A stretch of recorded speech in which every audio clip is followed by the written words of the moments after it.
Hey, good morning, everybody. I hope everybody's enjoying their sunny Friday morning. First and foremost, thank you for attending today via Zoom or in person. I know everybody's life is busy, especially with Easter weekend coming up, but I appreciate you guys all attending, as does Michelle. Yeah. Just just a reminder that if anybody has any topics for training or needs any training on certain topics, please feel free to reach out to Michelle or I so we can coordinate that and plug in those topics to help you navigate through your business. Okay. And today's topic, Michelle's going to go over the TDS, the SPQ, and the AVID, and possibly also the ESD if needed. I did want to let everybody know that next week we're going to be doing a technology training. We're going to be doing the zip forms training on a listing agreement. We might even dip into the commercial listing agreement if we have time. If not, we'll roll that over to the next training. But we're going to be filling out a residential listing agreement, and we're also going to be showing how to use the new AuthentiSign that Zip Forms has, the new method of sending these documents to be e-signed to your clients straight from Zip Forms. Okay.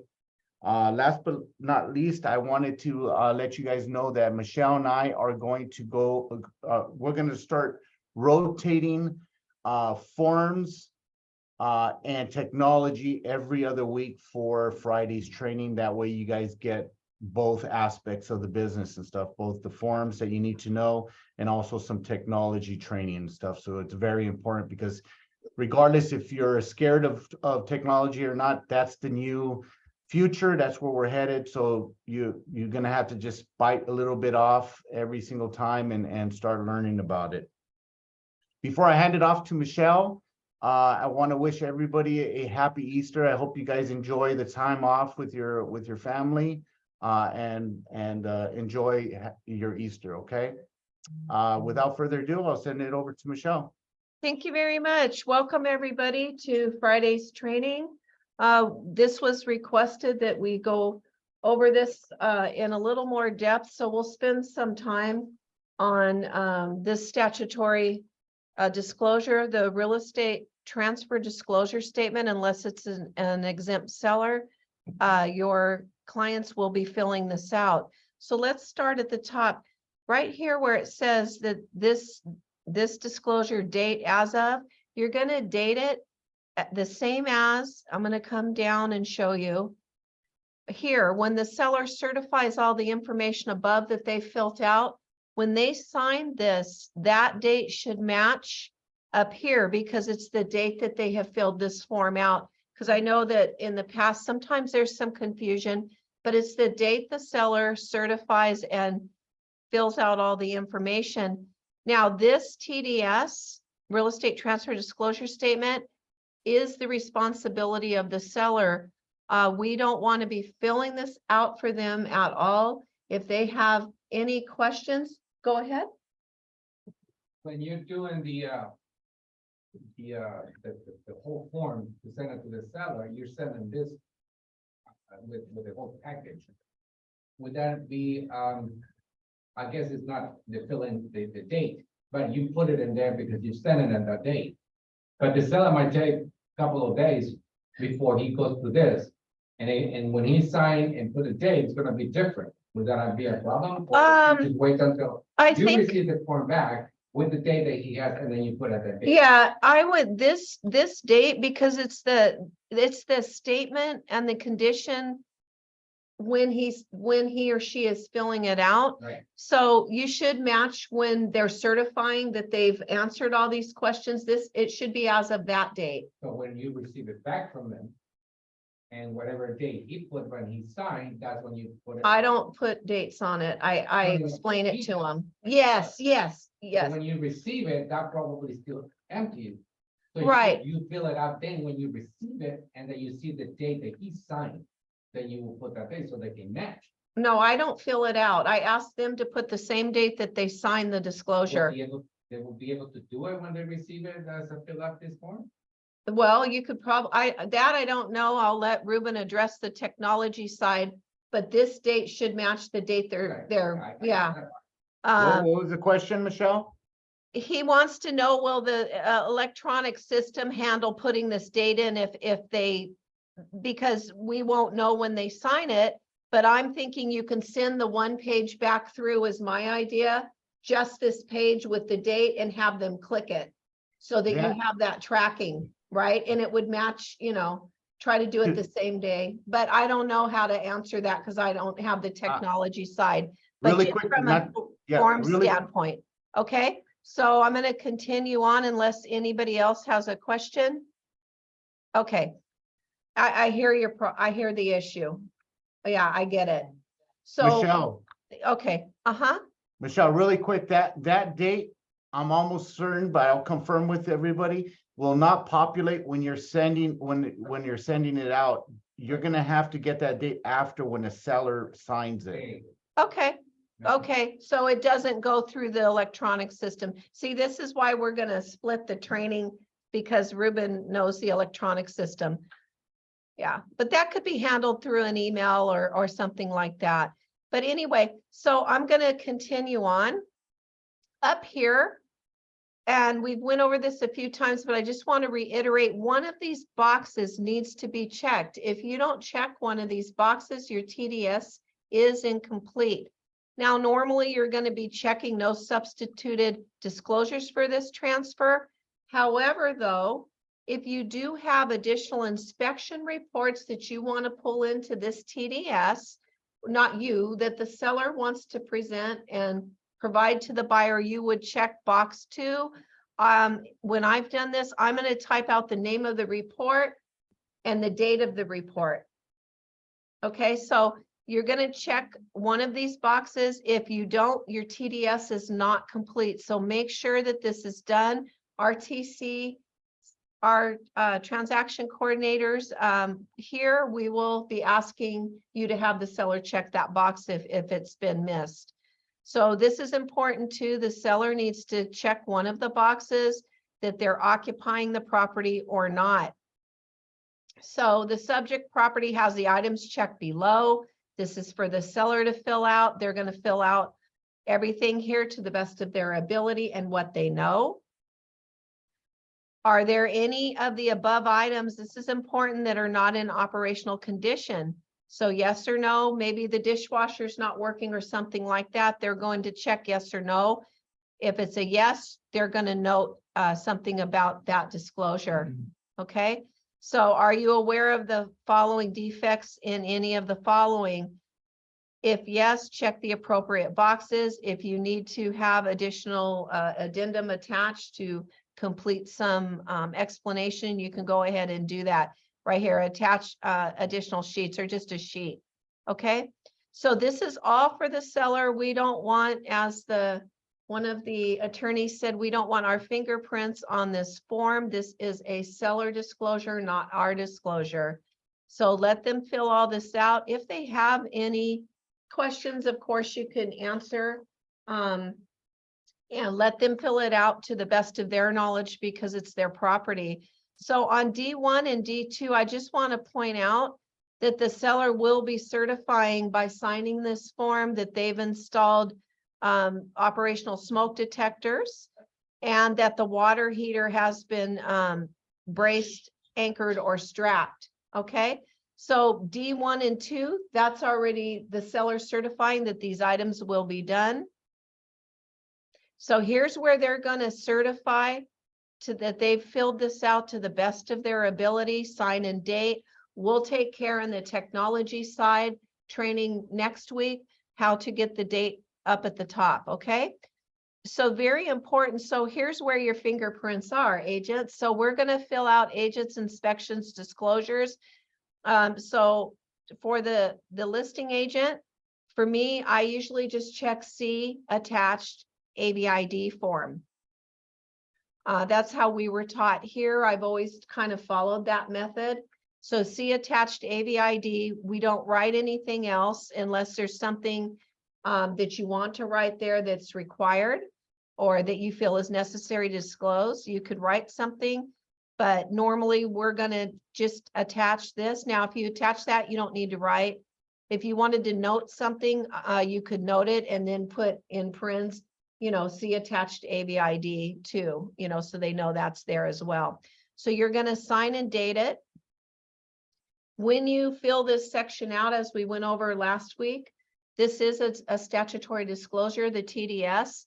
Now, the AVID is not, but once you check it, it becomes part of this disclosure. So in order to complete this form, if you have checked this box, and that's only if you've checked it, or you've referenced down here that this form is attached, it does need to be provided. So make sure you're providing that AVID with the TDS to the buyer's agent for their buyer review. The other agent will check one of these boxes and they're going to sign it and date it. When I come down here, so the seller here is acknowledging a receipt and a copy of this statement. So this date right here may well be a little bit, may be different because we're going to have this second page completely filled out, and then they're going to acknowledge that they have a copy of it. So normally once I have the full set, even from the other broker, I'll send it and say, and get it e-signed or however you handle your signatures and have them sign it, that they're acknowledging that they have a copy now that's completed with this page included, okay? So, and then this is going to be signed by both agents, the listing agent and the seller's agent. So, and here it's reminding you of the statutory disclosure. So, Civil Code provides a buyer with the right to rescind, which means, they can cancel a contract if there's something on here that they don't like for at least 3 days after the delivery of this disclosure. If the delivery, so what the contract says is 3 days if you hand deliver it. It could be up to 5 days if you've emailed it or mailed it to them, which normally we're not going to use, snail mail. We're going to be emailing. Okay. So this is a very important disclosure. And we're going to go, the real reason that we're in this training today is I think the person that requested this training is some of the confusion on what to say in the AVID. And so we're going to go over that. To prepare for this training, and I've listened to one of our E&O attorneys quite a bit. I went back and re-listened to his training on the AVID, and from what I've gathered from other trainings. So Civil Code section 2079, if you ever wanted to read more, is where it says it's the duty of the real estate broker to inspect property offered for sale. And this pertains to residential real property, 1 to 4 units, or a manufactured home. So make sure that you understand that it is our duty. Now, let's say if you have a triplex, you will need to perform an AVID on each unit.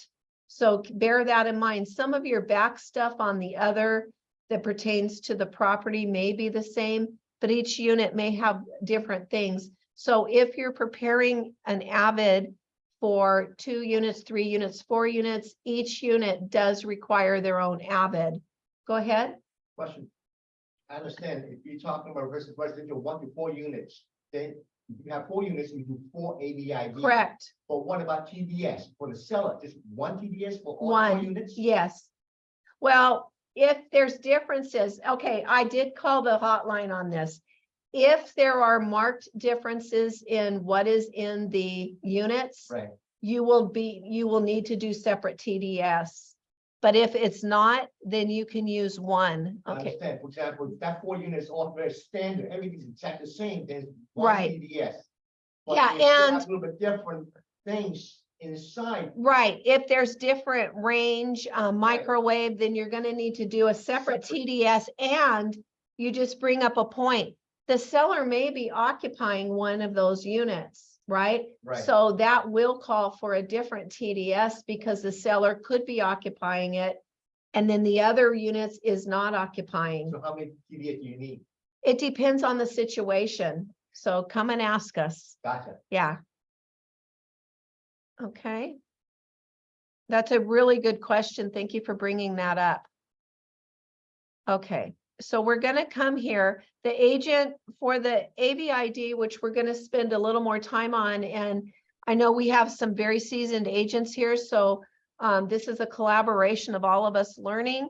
So feel free to jump in and make some comments. Let me see if we have any questions. Okay, I want to just make sure. Okay, not yet. Okay. So the agent is obviously not going to be climbing on the roof or in the attic. They're not going to go beneath the house. They're not going to operate each appliance and make sure it's working. Go ahead. On the section 2079, what was that?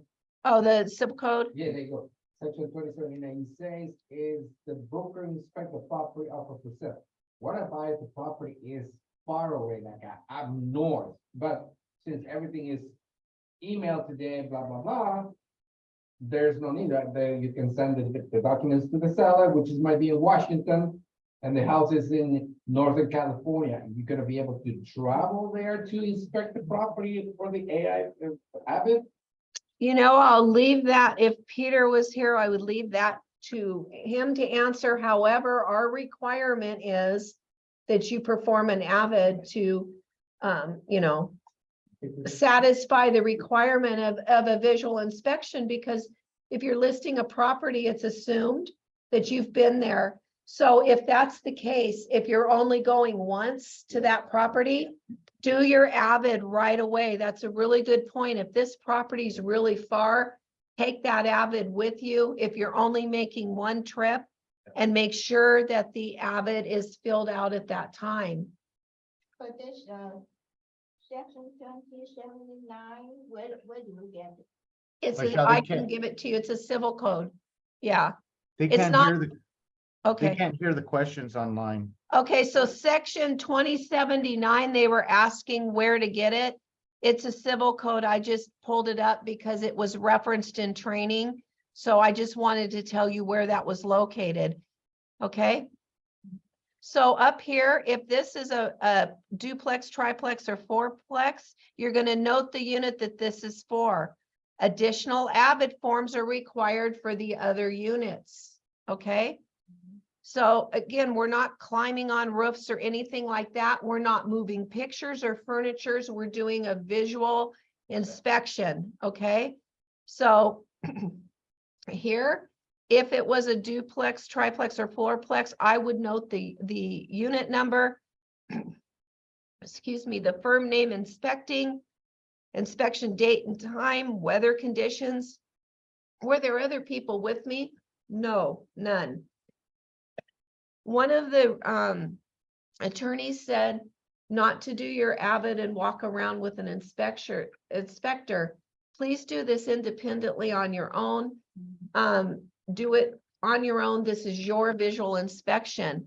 So when you come down here, and way back when these first come out, I think I did it like, oh, you know, carpet in the living room, things of that nature. That's not what this form is for. What it's for is to outline or document any problems or material aspects of the property that may affect the desirability. So this is just your opinion, your inspection. So we want to be, if you see a crack, we're not going to say large crack, small crack, medium crack, deep crack, anything like that. It's a crack, because you know what you consider large or small, it could be misconstrued. And another reason why we don't like the living room, laminate flooring, you know, a window covering, ceiling fans, you know, things like that, where you're just noting what's there. Because if you do that, the buyer may assume that you mean there's nothing wrong in that area. Well, that's not what you were trying to express. Okay. So if there's nothing for you to note, you could put nothing noted, or, you know, NA, or just what I do is nothing noted. If I don't see something in there that's drawing my eye, I put nothing noted. So if you had a crack in a window, here, window and dining room has a crack at the top right-hand side, I'm not going to say how long it is, how big it is, how deep it is. I'm just going to note it. You want to be very specific and noting, but you don't want to spin it for large, small, anything like that. So in the kitchen, chip noted on the corner of the countertop, left-hand side, that's it. I'm not going to go into the depth or the width of the chip. So be specific in what you're saying, but don't put your own spin on it, and don't draw any conclusions about how they could fix it or anything like that on this form. Like, don't say typical cracks or things like that, because maybe they're not typical to the buyer. Maybe they're not a typical crack. It's just a crack. So crack in ceiling at the back of the bedroom. Stains. If you see stains on the walls, you just call it a stain on the wall above shower stall. I don't, I'm not going to put any other words on that, because I'm not that type of inspector that would know what that stain is or how long it's been there, or even what that stain means. I am doing a visual inspection of what I'm seeing now. So if a bathroom had a crack in a mirror, I'm just going to note crack in mirror. This one may not affect, it's not a huge problem, because maybe the glass could be replaced. But if I see anything like a cracked mirror that is affixed to the wall, I'm certainly going to note it. Okay. So when you come down here to the last page, I want to stop real quick. Does anybody have any comments? What about the driveway? They have crack on the driveway, but they fill it up. They put something to, how you call it, band the crack? How you say that? You could put something like, if you notice that they've put cement in a crack. So if it's me, I would put, Band the band the driveway appears to have, concrete added or corrections made in whatever corner or whatever section. But I'm not gonna make any other, like if it's the right correction, nothing. But if you notice, or you could say discolored or different, discolored concrete or, something like that. But you're not gonna make a conclusion of if their repair was right? It's just what you notice. So if I come down here, so there's, Question, uh-huh. Jeffrey. Oh, hi, Jeffrey. Hi, good morning, Michelle. I just have quick questions. When you're doing the inspection, agent, can you take a picture? Can you take a picture just to have a note later on when you want to complete the ABID later on? Can you take a picture of that? On your let's own say- phone, yes. And Yeah, just my keep phone. it for Okay. yourself. Yeah. Thank you. Yeah.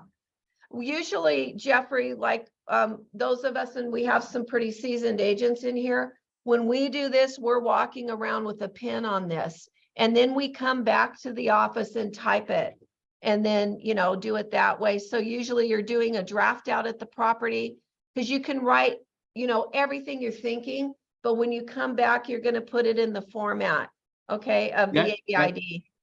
So it's Gotcha, good thank to you. carry a blank form with you.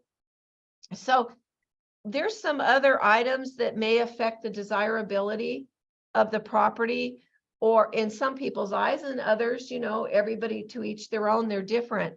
So I sold a property that was facing a freeway wall, okay? So I'm certainly not going to ignore that in my ABID. I'm going to say property is located across the street from freeway.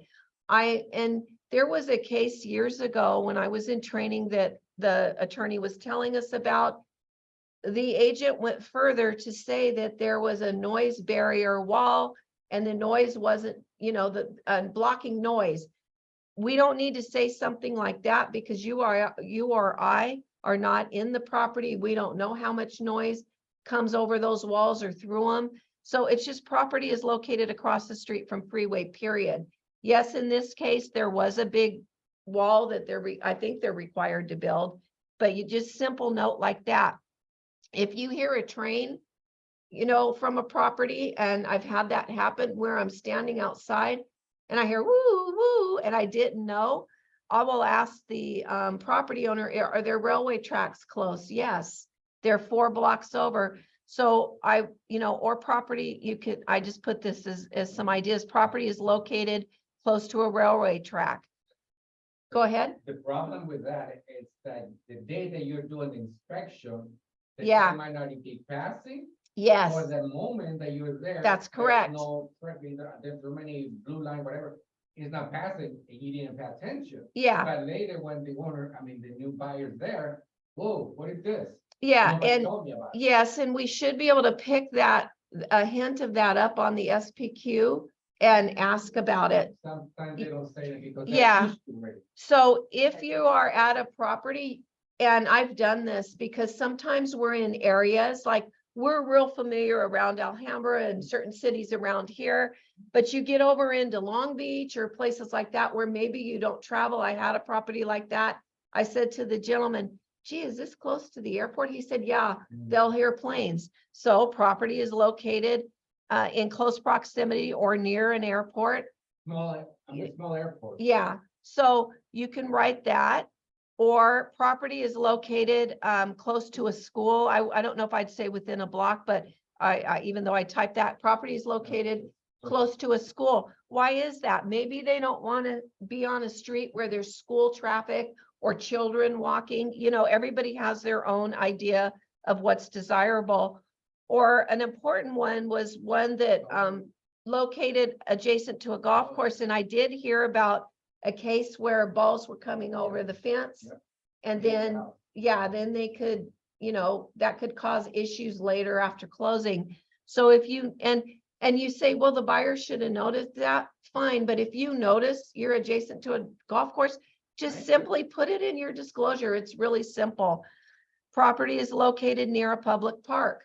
Maybe they don't want noise. Maybe they don't want basketball, baseball games going. I did sell a condo that was directly across from a park. And guess what?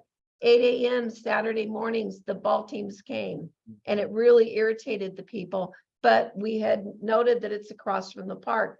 So these are just little pro tips, I guess, from listening to training. But just don't be real specific. Just note that it's in the proximity. Can you make a comment? Okay, so Jeffrey. you're saying, Ting asked hairline crack. For me, I'm not going to describe the crack as a hairline because what I think is hairline, a good question, Ting.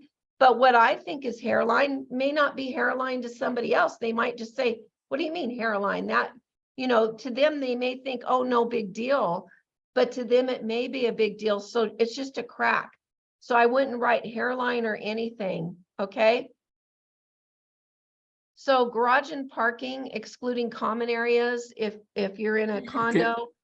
So if there's any, Christian, could you, Jeffrey, okay, Jeffrey, can you Jeffrey. mute yourself? Yeah. Okay. Jeffrey. Oh, did you have a question? Yeah, can I comment on, let's say, a property with a mountain? I note a comment that the property is located a canyon behind. Yes, if there's a canyon behind the property, a canyon, yeah, that good observation, Because, Jeffrey. because that could probably in the future landslide, you never know. Right, you could write, but yeah, but all you would note is canyon, you know, noted behind property or in close proximity. Now, the other thing is cemeteries, okay? We have seen this. If a house is in close proximity to a cemetery, you may want to note that because with some people, that would be a big deterrent. Okay, but you just do your best on these. You don't want to mask things. You don't want to over disclose with size and things of that or draw conclusions on your ABID. It's just what you're noticing. If you notice a crackle in the garage floor, which we've seen this a lot, you just, you know, crack in noted in garage floor. Okay, so exterior building and yard, front, sides, and back. Maybe they have stucco. Maybe you notice that a big patch of stucco has fallen off on the side of the house. You could note that. Something like, but don't say big, just say, you know, something about the stucco on the side of the house, like somebody give me some words. Talking about, you know, the bricks are in You the. could say brick wall. Yeah, That's all. so, Like that. yeah, just things that you think would affect desirability and affect maybe the pricing of the property. Please don't draw conclusions on this. Because we all have different opinions of what's important and what a property's near. But if it's gonna cause noise or high traffic on a property, you probably want to note what it's near, or, you know, like the airport being close and things like that. So go, did you have a question? No. A comment? Yeah, even though the airport, let's say here in Alhambra, the airport of El Monte, which is the closest one from us, it's far away, Mm-hmm. but you have those little planes, you know, so I put, plane AirPod, something out here close in top of it, whatever. Just mention that the planes are crossing this space. Okay, so. Or the airport is like way over there. Okay, so Gustavo's saying that he's had properties that were in the flight path, Fly pad, yeah. flight path. And the sellers knew that, and he's been there. So he could write something like, in the flight path, property located in the flight path of small airport, okay? So we don't want to get so lengthy, but if it's something that you think, if you're buying a property that you'd want to know about. Now, what does this do? This gives the buyer a chance to look at this disclosure and check those out for themselves, okay? So, and make sure that you realize, like, you're doing this just to point out things that may affect the desirability, material facts of the property, okay? So we're going to come down to the seller property questionnaire. And again, this is for the seller to fill out, not for us. And it's telling the seller to carefully review and go over this form, and to tell the buyer about any known material or significant items affecting the desirability of the property. So we're not filling this out for the seller. So if the seller has some reports, inspections, disclosures, warranties, maybe they're on an annual termite inspection or something like that, and they just received a report, they may want to check yes and attach that. So these are the statutorily required, yes or no. If they're checking, if they have a yes or a no, they need to give an explanation. And there's not a lot of room on these, so if you need to attach another sheet, you can check this box and say see attached. And here they're asking right in this form, I just highlighted a couple of things. Material facts or defects affecting the property not otherwise disclosed to buyer. And, you know, the seller would know that. We wouldn't necessarily know that if it's not something we can view with our eyes or hear. So repairs and alterations. So ongoing, let's see, any alterations, improvement, material repairs to the property done for the purpose of energy or water efficiency or renewable energy, that's a yes or no. Ongoing or reoccurring maintenance to the property. So maybe they have a drain or sewer clean out, tree or pest control service. They may be on an annual contract for that. Sometimes they'll check yes and put that they have weekly gardening to maintain the property. So that's up to the seller to tell you tell the buyer what their reoccurring maintenance on the property is. Any part of the property that's been painted within the past 12 months. Usually if they're going to put the property on the market, they may have done some painting, exterior or interior. And so they would check yes, you know, and where they had painted, okay, exterior or interior. Whether the property was built before 1978, and then it asks some questions on that. So this is for the seller. Now, when you're doing a listing, get your listing agreement signed first is my advice.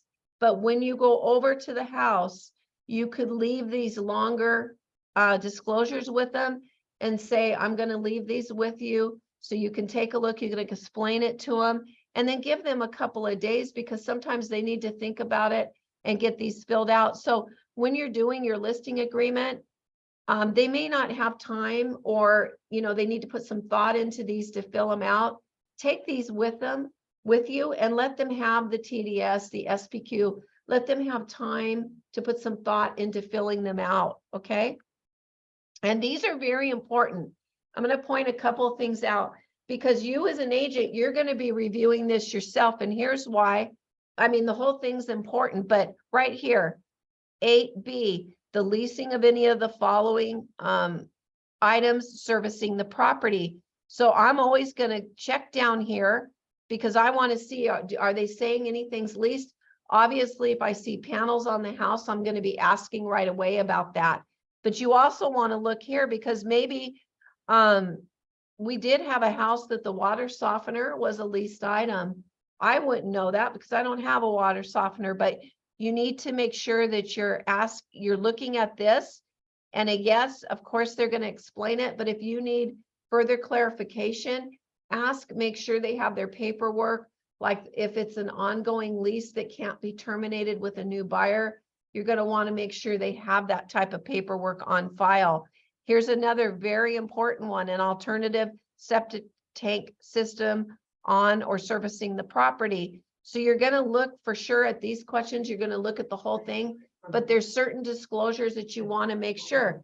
Now, if they check yes on this, then that's going to trigger the other disclosure that Carforms has, the septic and well disclosure. So these are things you're going to be looking for, because you may have more disclosures that you of an agent are going to have to provide for the seller to review and fill out. The same thing if they have a solar system. Now we have that beautiful checklist form for solar systems. So you go, oh, okay, they have that. I'm going to need to provide that disclosure to them. Okay, but you can be talking about this stuff before. If they've had past or present pets on the property, let's say, you know, most people are going to check yes. Maybe they're cat people, maybe they're dog people, maybe they've had birds, you know. But this is important because, you know, the buyer may want to know, maybe it's a carpeted house and there was cats and somebody's highly allergic to cats. So it's just a simple yes or no. If it's yes, cats, you know, or yes, birds, and, you know, whatever they had on the property. Yeah. Oh, okay. So Clint says the human pets were on the property, of course. So any diseases or infestation affecting trees. And the reason I highlighted this, because there was one property that we kept staring at the tree and I'm like, that thing looks dead, you know, and it's a large tree. So we did ask the seller, they weren't sure, but sure enough, they had it inspected and were willing to take it down because the thing was dead. So this is an important thing, because if you see a tree that looks munched up and leaning, you may want to ask if they know, you know, the condition of the tree. And there's one really important one that's right here. Oak trees. I don't know what an oak tree looks like myself, Yeah. but I'm going to be looking right down here at 17G, because what could happen if there's an oak tree on that property and they wanted to go back or forward and that tree's in the way, there could be a problem. So you want to make sure that if this is checked, make sure that you're asking, are those oak trees or what? Now, they should have disclosed it down here in the applications, but as you're looking around, I always ask, I say, I'm not really great with identifying trees. And I do say this right to the client, are any of these oak trees or any protected type of tree? Okay, so this around here, we do have oak trees. So we want to be very careful on that and make sure that you're looking to this box to see if they check yes. And hopefully they put oak tree, or if they check no, you could still say, oh, you have beautiful trees or any of these oak trees. So you just want to kind of ask a couple of questions. So that's very important. That's why I highlighted that. Just make sure that you know if there's oak trees on that property, because that could affect someone's decision to buy or not, especially because they're protected. If you have additional comments that you're going to attach, that the seller's going to attach, they would check here and they're going to attach those additional comments. So the seller and buyer will sign and date. And like I said, you can take these with you, the TDS, the SPQ, with your listing appointment, and you can go explain them and let them have some time, because sometimes if we're pressuring people, you know, now, they don't have time to think about it. So we want to give them time. If it's an exempt seller, used for any sellers who are exempt from completing a TDS and who does not provide an SPQ. So it's a single form here. So if they haven't completed the TDS and SPQ and they are an exempt seller, they're going to need to fill out this, because there's some questions in here that will need to be answered to for statutory requirements, like if there was a death within the last 3 years on the property, things of that nature. And then this is just what makes the seller exempt. I typed up. So I want to go over a couple of things that, listening to the training again from the lawyer. One of the things that he was reminding us is, in any of our communication, especially with the EDOC, the land of the EDOC now, and Ruben sent me a full document. He was testing the system, and I've never been on the receiving end of that. I think it was a couple of weeks ago, or maybe it was Gustavo sent it to me. And it is boom, boom, boom, boom. I mean, you click through this document and it's signed, okay? And then it returns to your agent. But when you send a document, I think I've mentioned this before, please pick that document set up in an email, attach it to an email. Dear Mr. and Mrs. Seller, attached, please find the document which has been sent to you through e-sign. Please review the document attached and let me know if you have any questions. Thank you very much. So make sure if you send an EDOC, it could be something simple. I always turn around, pick it up on an email, and I resend it. Why? Because I want to say, here's the document that's in your box for e-signing, because it is so fast. You're just like flying through and you're just going boom, boom, boom.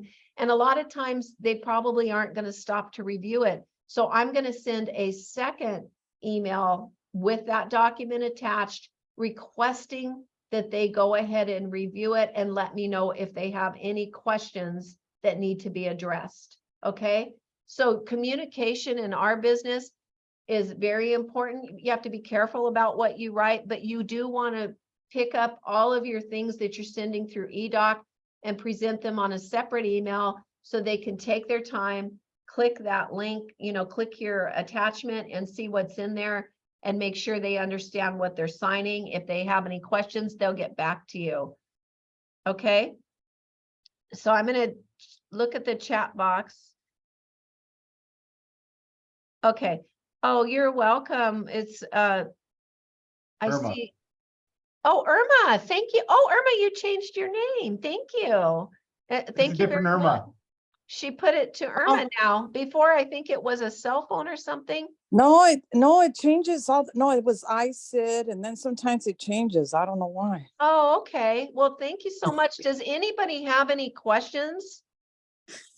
No, but I appreciate what you went over, because I went to San Bernardino showing a house to somebody that wants to buy a second home. Uh-huh. And I appreciate you going about doing a mapping out the house and everything. Yeah. You know. And what I want to remind everybody here is even us seasoned agents, and when I say seasoned, yeah, we're a little salty. I'm teasing, but we have time in the business, but all of us, I mean, I have a somebody over 20 years sitting in here, a couple of people. And so all of us every day, there's something to learn. So never be ashamed about asking or feel funny about it. And especially on things where you still have a little question, maybe you want somebody to take a look at the Avid that you just completed and that you're going to be sending for signatures.